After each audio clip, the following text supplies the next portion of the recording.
Programa Zona Esportiva. Apoio cultural. Ótica Santos, visivelmente a melhor. Ubra, seja o protagonista da sua própria história.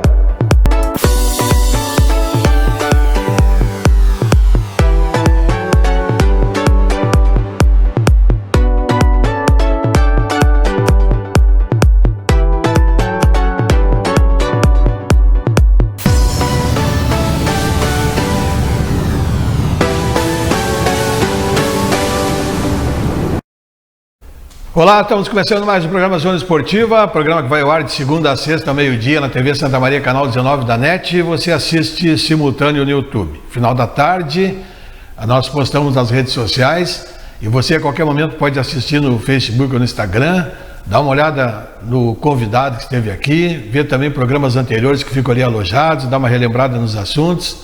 Você, enfim, pode acessar TV Santa Maria, e tanto no Facebook como no Instagram, e dá uma olhada no programa Zona Esportiva. Nossos apoiadores culturais são Ubra Santa Maria, seja o protagonista da sua própria história, e também Ótica Santos, visivelmente a melhor, lentes de contato, óculos, tudo no melhor preço da cidade, em 10 vezes sem juro em todos os cartões.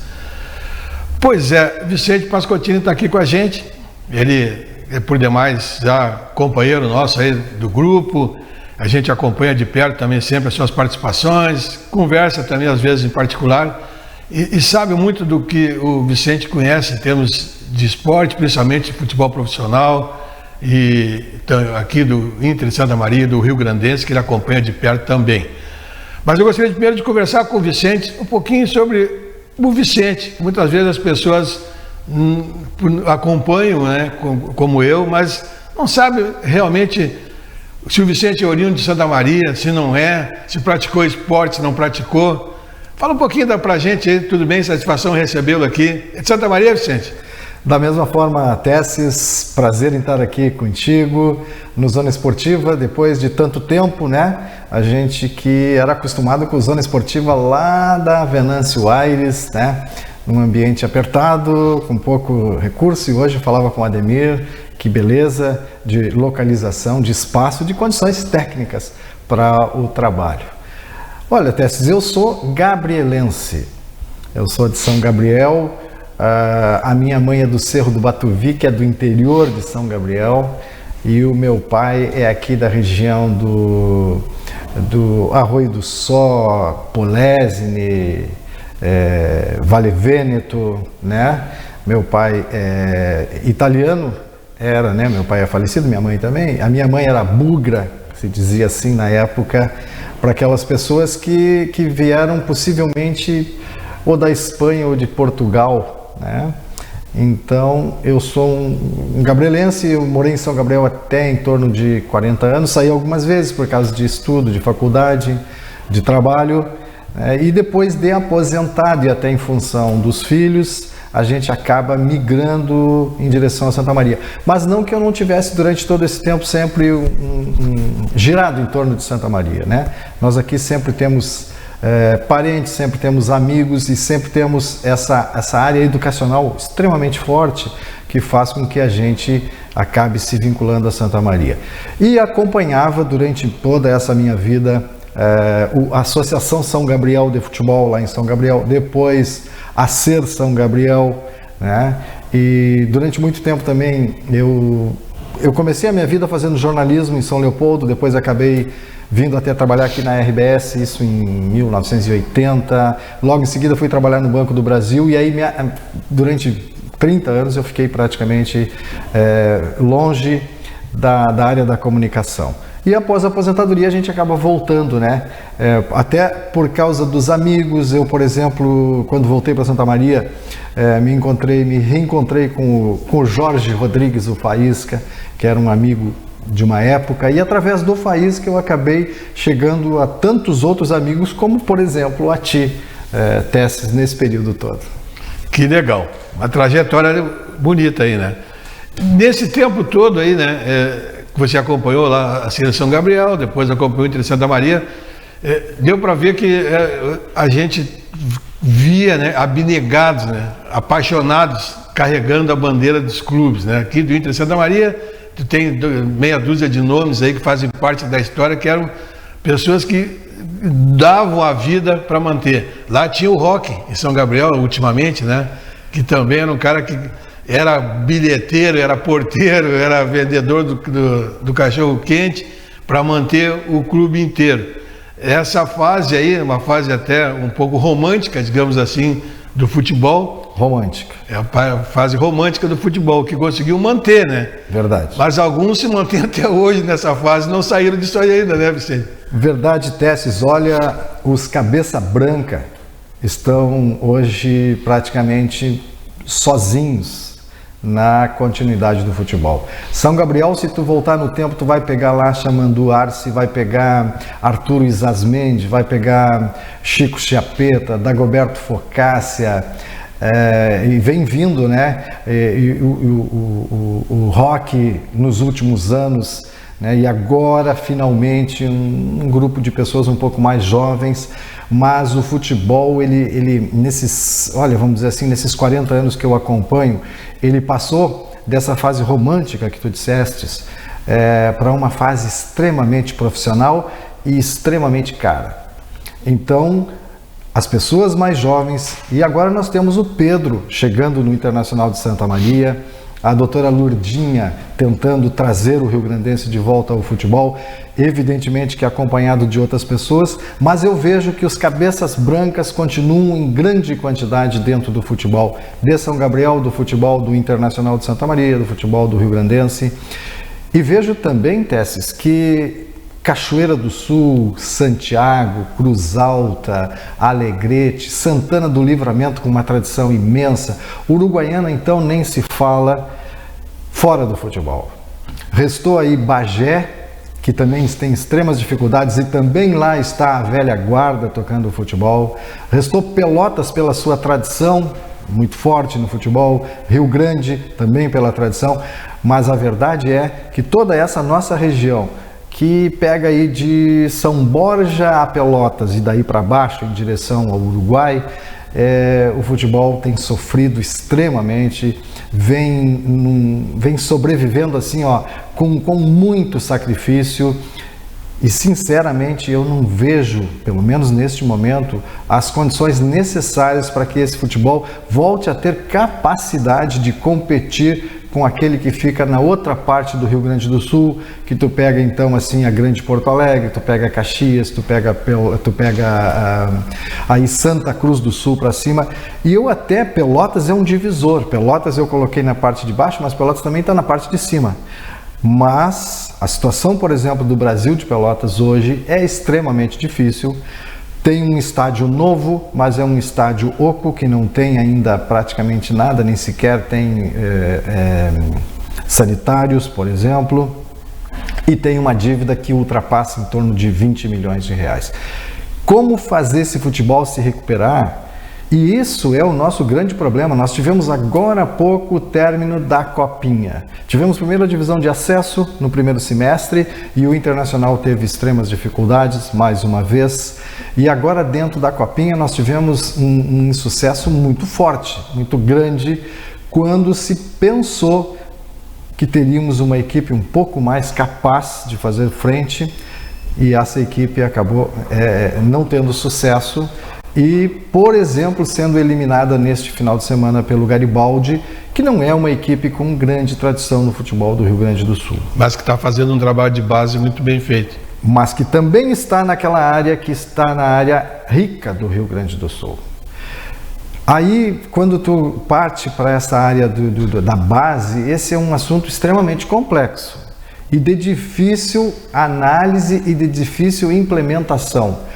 Por que eu digo isso? Porque para te poder fazer base, tu precisa de um estrutural muito forte. Tu começa tendo que ter CTs, com condições, com departamento de atendimento físico, com alojamentos, com alimentação, educação e saúde. E mais um detalhe significativo nisso. Tu tem que ter carteira assinada e tu tem que ter uma documentação suficiente para que tu seja reconhecido como produtor de jogador de futebol. Se tu não tiver qualquer destes itens, tu vai sofrer a seguinte consequência: tu vai ter ali vários jogadores, a maioria não vai chegar a lugar nenhum, a vida é assim. Em 100 meninos, tu vai tirar, quem sabe lá, 2 ou 3. E se tu não tiver com toda essa documentação e com todas essas condições, alguém vai chegar e vai levar esse garoto de graça. Então, até mesmo para te fazer base, precisa uma seriedade talvez maior até do que no futebol profissional.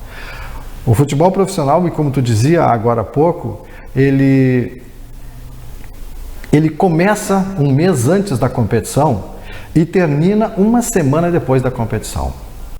Todos aqueles jogadores que vieram um mês antes e que se deram liga, continuaram na competição, como continuou o Garibaldi, como continuou o Passo Fundo, agora nessa competição que nós estamos vendo, como está continuando, me parece que o Aimoré, tirando o Novo Hamburgo, e como continuou o Guarani de Venâncio, mas já perdeu para o Grêmio, já está fora, tinha vencido o Guarani de Bagé. Então é uma competição que ela não tem continuidade. Os jogadores chegam um mês antes e uma semana depois eles estão dispensados, e em 2023, quando nós tivermos uma nova divisão de acesso, e se nós tivermos as condições financeiras, administrativas e de pessoas disponíveis para fazer futebol, nós vamos de novo sair à cata de jogadores para formar um plantel.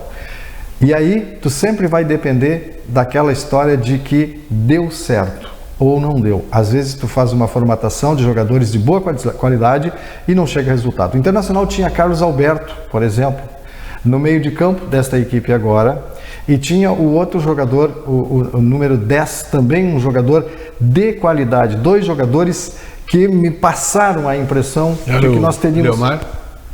Leomar? O Leomar, exatamente. Me passaram a ideia de que o Internacional, depois de muitos anos, forma um time que tem um bom sistema defensivo, tem bom ataque, mas nunca tinha setor de meio de campo de criação, de capacidade de fomentar o ataque.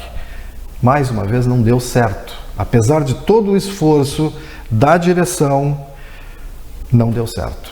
E pior, na minha opinião, no final do campeonato, na última rodada, depois do último jogo contra o Garibaldi, o estádio sofreu depredação. Pessoas que não apoiam, que vão lá apenas e tão somente para cobrar, vão lá para destruir. Ora, nós precisamos de apoio, nós precisamos de gente para fazer o nosso futebol andar. E tu tem pessoas na cidade que não entendem o esforço daqueles poucos que estão lá diariamente para fazer o futebol funcionar e ainda sofrem esse tipo de atitude. Olha, é uma injustiça monstruosa, Tesses, tu passar meses envolvido com o futebol profissional, tendo que cuidar dos jogadores, tendo que cuidar do campo, tendo que cuidar de todos os detalhes administrativos, tendo que sair em busca de recursos, e os recursos são escassos, e ao final da competição, em vez de você receber palmas pelo esforço que você fez e que os outros não fizeram, você ainda é atacado. Isso é um absurdo, é uma grande injustiça, e é assim que eu vejo o nosso futebol atual, infelizmente. Infelizmente, né? Bom, falando na base, começando por, eu vou tentar dar uma refletida em cima. Será que não seria importante, por exemplo, já que nós sairmos dessa fase do romantismo e partirmos para a profissionalização, fazermos um contrato, como alguns clubes já estão fazendo, com grandes empresários. Tem empresários que estão investindo nas bases, botam dinheiro, claro, eles vão ter a participação deles. Pegar algum empresário grande, um ou 2 empresários aí de vulto, dizer, olha, Santa Maria é um polo, mostrar, há pouco que nós falamos aí, esses resultados que tem esses trabalhos segurizados, é só garimpar que tem muita mão de obra excelente para ser trabalhada. Fazer um convênio, então, com esse pessoal, montar um centro de treinamento, começar a fazer um trabalho, eles fazem um investimento, que vão ter o retorno, lógico, uma parte ficaria para o clube, outra parte ficaria para eles, é lógico. mas já começar a fazer um projeto para 2, 3, 4 anos, porque isso é um trabalho, porque senão a gente sabe que vai terminar o Internacional fechando as portas. Infelizmente. O caminho é esse. O caminho é esse, não tem. Tu arruma outro presidente agora, pau e corda, já está meio desiludido com o que aconteceu. Vai arrumar outro depois lá adiante, assim, tu vai te arrastando, até que vai chegar um ponto que deu para a bolinha. Então, não é um momento assim de os cabeças brancas, como você falou, sentar com os cabeças pretas, que são os que estão hoje com vontade de trabalhar, sentar, esquecer o romantismo. Quando tu fala em fusão, é um horror. Os caras brigam. Não, tá louco? Você vai juntar 2 clubes aqui, também não tem rivalidade. Mas que rivalidade se não existe mais clube praticamente em Santa Maria? O Rio Grandense está lutando, como você falou aí, tem que ser aplaudida a presidente com esse trabalho de base que está sendo feito aí para tentar manter vivo o clube. O Inter é isso aí que você viu, né? Como você mesmo colocou agora. Quem sabe na hora de sentar e dizer, tia, vamos repensar o nosso futebol. Chegar, chamar a imprensa, torcedores, olha, o Inter vai ser o Inter para daqui 2, 3 anos. Nós vamos fazer isso, vamos fazer um acordo, vamos fechar um contrato, tal, vamos construir um centro de treinamento ou alugar um centro de treinamento, que tem locais que podem ser alugados aí, para fazer um centro de treinamento inicial, pelo menos, para depois fazer um trabalho melhor, né? Para começar, para dar um pontapé inicial. E vamos tentar tirar daí uma base para começar a fazer um time, tirar algum recurso, de repente, se eventualmente surgir algum grande jogador, e fazer um plano diretor de 2, 3 anos, 4 anos. Eu acredito que seja, não sei se tu pensas assim, mas eu acredito que o caminho é esse. Senão, infelizmente, vai ter mais uma cidade no rol dessa que tu relacionou sem futebol. O presidente da AROS, que deixou agora o Internacional e assumiu o presidente Pedro Dalla Pasqua, ele tinha essa ideia. Ele buscava esse tipo de resultado, forma de chegar a alguma coisa. Entretanto, a dificuldade é muito grande. Por exemplo, nós tivemos no jogo do Internacional com o Garibaldi cerca de, eu acredito, de 500 a 700 pessoas no estádio Presidente Vargas. Tu tem ideia, Tesses, de quantas pessoas de Santa Maria estiveram na frente da TV assistindo Flamengo e Corinthians ontem à noite? 20, 30 mil pessoas. Por baixo. Provavelmente mais que isso. Então nós temos uma outra competição complicada no Rio Grande do Sul, onde nós somos gremistas ou colorados. E essa competição também tira muita força do interior. Embora ela faz com que nós tenhamos o futebol como uma coisa importante, porque nós temos a Arena e Beira-Rio. Então nós fazemos excursões e vamos daqui 5, 6, 10 ônibus para ver jogos do Grêmio e do Internacional. Isso pelo menos faz com que o futebol se mantenha e que a gente tenha a ilusão, a ideia, o sonho de que uma hora dessas nós possamos ter o Grêmio ou o Internacional vindo jogar aqui no estádio Presidente Vargas. Mas aí eu te digo de um outro problema. No jogo com o Garibaldi, nos jogos anteriores do Internacional, apesar do Internacional ter trazido dois jogadores de qualidade para o setor de meio campo e ter mais o Evangelista, um lateral de qualidade, o gramado do Presidente Vargas não dava a menor condição de jogo. E o jogo com o Garibaldi foi um jogo truncado e que o Garibaldi se aproveitou imensamente dessa falta de condições para que o Internacional tivesse uma jogada rápida, capaz de atacar com mais profundidade. Toda bola que era jogada no campo, o jogador que recebia a bola, ele tinha primeiro que acalmar a bola, na sequência dominar ela e para depois passar. Ele não consegue fazer uma jogada de 2 toques, domina e passa. Domina e passa, tu cria muita velocidade e tu ataca com mais força o adversário. O estádio Presidente Vargas não dá essa condição. E por que não dá essa condição? Porque não há recursos. Então, quando a gente pensa no recurso para fazer a base, a gente não tem nem sequer, neste momento, o recurso para ter um campo de jogo que possa nos dar uma vantagem competitiva sobre os adversários que aqui vêm. É claro que se tu encontrar pessoas que se interessem e que queiram participar da formação de atletas, eu diria, Tesses, que seria acertar na Mega Sena. Para um time de futebol como o Internacional ou como o Rio Grandense, se ele encontrasse gente capaz de entender que durante 3 anos tu vai colocar dinheiro no clube sem tirar nada de volta e que não há garantia que ao final desses 3 anos tu vai encontrar jogadores capazes de te dar o retorno. Se tu encontrar pessoas com essa abnegação, tu acerta na loteria. Tu tem alguma chance de chegar a algum lugar com a formação de base. Há pouco tempo atrás, o Internacional tinha aqui um jogador da base, que eu acho que até tinha passado pelo Rio Grandense também, e num determinado momento ele foi jogar num time de Santa Catarina. E do time de Santa Catarina ele foi jogar no Corinthians. Sabe quanto o Internacional recebeu pela formação desse atleta? Absolutamente nada. E só receberia alguma coisa se os clubes pelos quais ele passou na sequência, por uma questão de relacionamento, de consideração, de amizade com os diretores, quisessem de alguma forma dizer assim, não, então nós vamos repassar alguma coisa para vocês, porque nós aproveitamos o atleta que vocês formaram. Porque tecnicamente o Internacional não tinha direito absolutamente nenhum de receber nada, porque não havia nada daquela burocracia necessária para a formação do atleta. E essa formação do atleta, ela significa que depois de toda a burocracia, tu tem que assinar a carteira de trabalho dele e ele tem que ter um salário mínimo, que eu não sei dizer hoje quanto é, mensal.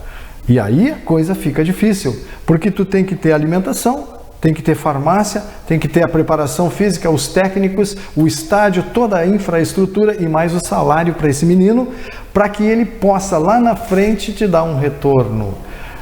Por isso que eu digo que a formação de atletas, ela é extremamente competitiva e complicada. E mais, nós temos vários clubes dedicados, que não são nem clubes de futebol, assim profissional, são clubes amadores, dedicados exclusivamente a isso e que tem um dono. Então, ele consegue, pondo recurso do próprio bolso, examinando com muito mais cuidado aqueles meninos que ele traz para dentro do clube. E não é só a observação da qualidade técnica, né, Tessis? É também a observação de personalidade, de interesse, de vontade, de família, de pais que acompanham, incentivam ou não. Tudo isso acaba precisando tu ter num clube não só o médico, mas tu precisa ter um psicólogo, tu precisa ter todo um acompanhamento. Olha o quanto é difícil se fazer uma base sólida, séria, capaz de trazer retorno. Aí tu precisa, como tu disseste, de pessoas que tenham o recurso e que entendam que isso é, e não deixa de ser, um jogo em que tu vai entrar com seriedade, com responsabilidade, mas que é um jogo que poderá, ao final do processo, te trazer um resultado ou não. Perfeito. Pascotini, a gente sabe que tu tem desenvolvimento também com o consulado do Grêmio. O Grêmio já está na Série A do ano que vem, com certeza, só se ele chutar contra, né? Fizer gol contra, porque não tem como escapar agora, não tem mais como escapar. O esforço foi enorme para não ir. Para não subir, né? Mas vai subir. Vai subir, porque não tem como agora. Agora o esporte vai ser punido também aí, né? As demais equipes são tão pequenas que mesmo com todo o esforço do Grêmio, ele vai subir. Bom, mas vem aí o que eu quero falar contigo sobre as eleições. Tá? Até que ponto positivo ou negativo essa eleição, dentro desse ano tão ruim que foi, e o que tu projeta a partir daí para o Grêmio? Dificuldades, Tess. Muitas dificuldades. O Grêmio é a única equipe da primeira divisão, da segunda divisão, que tem uma folha de pagamento ao redor de 10 milhões mês. O Cruzeiro de Belo Horizonte, que está chegando como campeão da competição, tem uma folha inferior a 3 milhões de reais. E é a segunda folha da competição. As demais equipes, se tu pegar, por exemplo, Londrina, tem uma folha que gira ao redor de 500, 600 mil reais mês. E há equipes com menor ainda, como, por exemplo, o Criciúma, ou o ABC, o Tombense, né? O Grêmio, com uma folha desse tamanho, ele tinha uma obrigação de ter sido campeão dessa segunda divisão com um pé amarrado às costas, né? E 15 rodadas antes do final da competição. O time do Grêmio tem tantas dificuldades e é tão caro que ele consegue não ser o primeiro e ainda chega aí, faltando 4 rodadas para o final da competição, numa situação de ainda ter alguma ameaça de times, por exemplo, como o Sport e como o time lá do norte do país, que agora me fugiu o nome, da camiseta vermelha, verde e amarela, igual a bandeira do Rio Grande do Sul. Sim, eu também me escapou agora o nome. Sim. Equipes pequenas Sim. que conseguem estar aí brigando de igual para igual com o Grêmio nessa competição. E aí surge o seguinte problema: nós temos a eleição, vai ter um novo presidente, há nas redes sociais e nos grupos de associados uma ojeriza com o atual presidente, que obteve resultados fantásticos num determinado momento com o Grêmio e que depois, por uma série de detalhes que parece que não deram certos, acabou chegando numa situação delicadíssima, que é a que vive hoje o presidente Romildo. Então, hoje nós temos 2 candidatos concorrendo, mas está, a partir de hoje, chegando aí talvez o goleiro Danley, também uma ideia de buscar a presidência do clube, ou pelo menos criar uma chapa capaz de competir com as 2 chapas que já estão estabelecidas. A eleição do clube, ela é normal, faz parte, não tem como tu escapar disso, ela tem que acontecer a cada determinado tempo. O grande problema do Grêmio, na minha opinião, é que ele vai para o campeonato de 2023 lutar para não cair. Por quê? Porque ele não tem condições, não tem recursos financeiros para formar uma equipe no nível das grandes equipes do Brasil.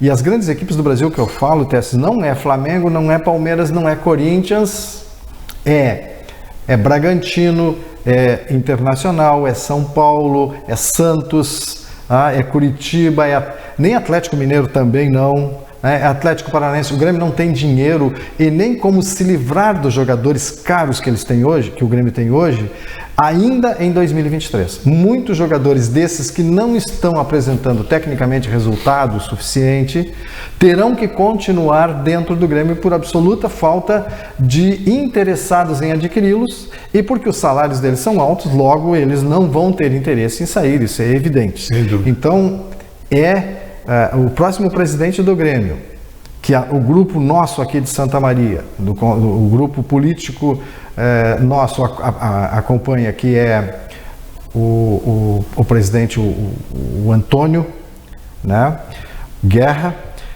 ele terá que fazer algum milagre. Vamos ver o que ele poderá fazer, mas esse milagre, na minha opinião, não pode fugir muito da realidade, senão ele poderá se complicar mais ainda no aspecto financeiro. O Grêmio chegou a ser um dos grandes clubes sanados financeiramente do país e hoje ele já vive uma situação de dificuldades financeiras, porque tem uma folha de pagamento muito alta, porque perdeu toda a arrecadação da Série A e porque perdeu muitos sócios. Porque na hora difícil, e isso vale também para o Inter de Santa Maria, na hora difícil as pessoas vão lá tirar pedras nos vidros, deixam de ser sócios, não acompanham o clube exatamente no momento que ele mais precisa. Quando é que o clube mais precisa? Não é quando ele ganha título, não é quando ele está entre os primeiros, não é quando ele disputa as melhores competições, é quando ele está por baixo. É quando ele se junta aos 4 últimos da competição que caem. É quando ele deixa de disputar as competições mais importantes e que dão mais visibilidade. Aí é que se deveria ajudar o clube. E nesse momento, o torcedor que antes elogiava, né, passa a atirar pedras. Isso acontece em todos os clubes de futebol, infelizmente. E aí a recuperação sempre é muito mais difícil, porque tu deixa de contar com todos aqueles fatores positivos que tu tinha na hora boa. Sem dúvida. O tempo esgotou, infelizmente, nosso papo tá legal, mas eu acho que eu vou te convidar outra vez para a gente conversar, que a gente sabe que tu conhece muito, né? E é um papo que enriquece a gente, nosso espaço e o pessoal que nos acompanha aí. Está convidado a voltar, vamos marcar um novo programa para a gente continuar esse assunto, porque eu acho que é interessantíssimo, tanto do Inter quanto do Grêmio, quem conhece bastante a política interna do clube, né? E agora, quem sabe, as eleições tá aí, após as eleições, vamos voltar a conversar e fazer uma projeção do que a gente espera do futuro, que a gente já vai saber quem é o cara, quem vai ser o homem, né? E os seus planos de trabalho, e eu gostaria de esmiuçar contigo aí, para a gente ver as probabilidades, as possibilidades de dar certo ou não. Beleza? Está convidado? Eu agradeço, Tesses, e gostaria até também de fazer um reconhecimento, que a gente não comentou, pela campanha fantástica que o Internacional de Porto Alegre está fazendo no Campeonato Brasileiro. Sem dúvida. Começou desacreditado, sem nenhuma ideia de que pudesse fazer uma competição de alto nível e só não está na briga pelo título do campeonato, porque neste ano, e sempre tem, nós temos um bicho-papão chamado Palmeiras. Sem dúvida. Legal, muito obrigado. Abraço. Grande abraço, obrigado. Estamos indo embora, amanhã estaremos de volta com o nosso Zona Esportiva. Programa Zona Esportiva. Apoio Cultural. Ótica Santos, visivelmente a melhor. Ubra, seja o protagonista da sua própria história.